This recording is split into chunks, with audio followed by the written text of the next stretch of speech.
سلام برای بچه، من احسان ریپر هستم. خیلی خوش اومدید به یکی دیگه از ویدیوهای کانال من.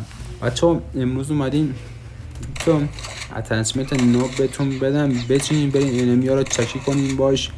یکیش کیارمه، یکیش هم AK47.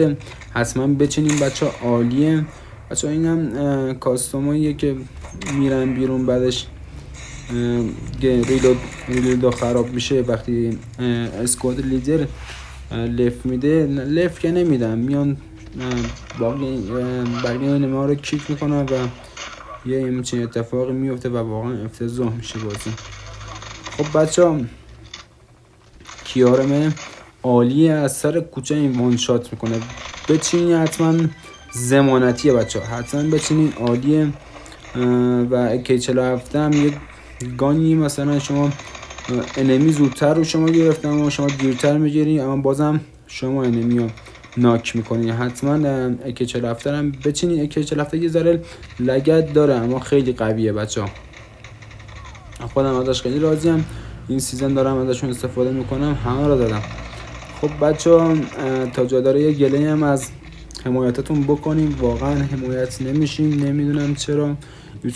یوتیوبرهای تازه کار واقعا حمایت نمیشن و جای تعجب که نداره، چون وقتی کسایی تو کامیونیتی ایران دارن بازی میکنن مثل همین فرنو و امید سیکس و بقیه پلیرها و یوتیوبرها دیگه بازی کردن و ویدیو گذاشتن ما یه ذره سخت‌تر میشه و بازدیدهای ما کمتره نسبت به با بقیه یوتیوبرها، ولی من بازم ناامید نمیشم و میخوام تلاش کنم و به جایی که دوست دارم برسم.